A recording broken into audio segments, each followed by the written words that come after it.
Thanks for visiting Solamonde. And as you can see from our opening slide, we have a giant sequoia.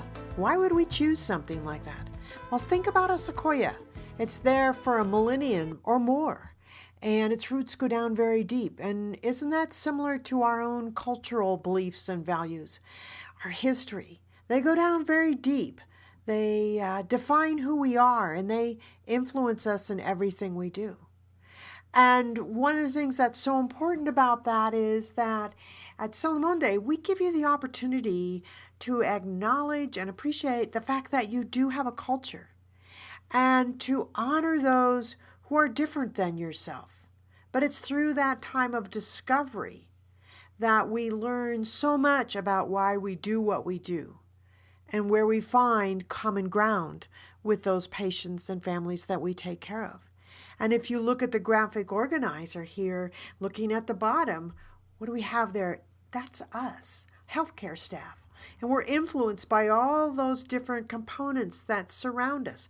Yes, our cultural beliefs and values, but also family. Important questions to ask. Was your family egalitarian or matriarchal or patriarchal? How were decisions made in your family? What was the role of the sick person?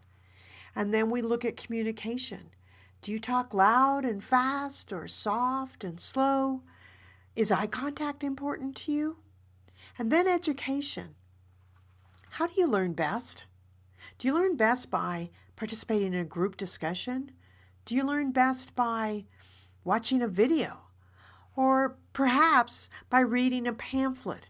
Or maybe there's a combination of all three. And then we look at socioeconomics. Why is that important?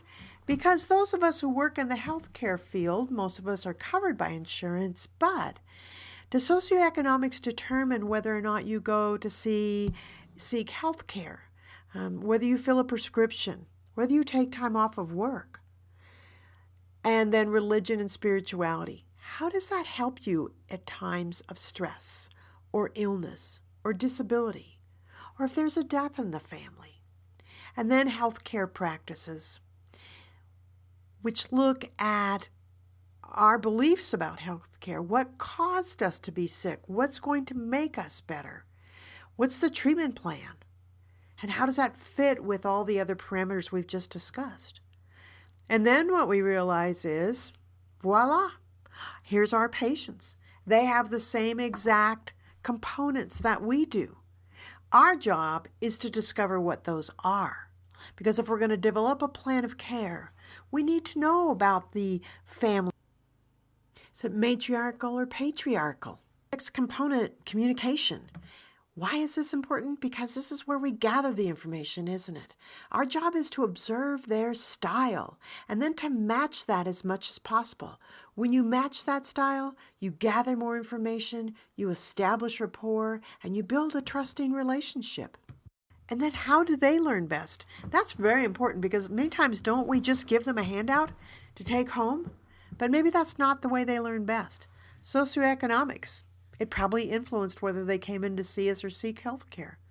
It's definitely going to influence them if they decide to take medication or not.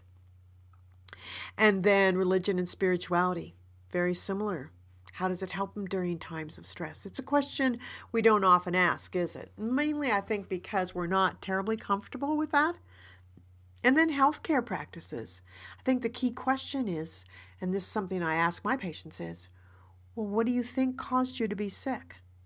And what do you think it's going to take to make you well? You might be surprised at their answers. So we realize that we need to know what our values and beliefs are. We need to discover what theirs are. We need to find common ground so when we develop a plan of care, it fits with and is beneficial to them. And why do we do this? You're right. Demographics are changing, aren't they?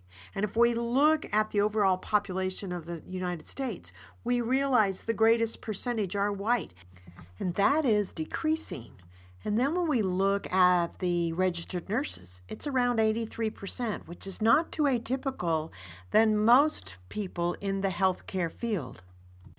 And it's important because we all come with our own culture, don't we? And culture is socially acquired.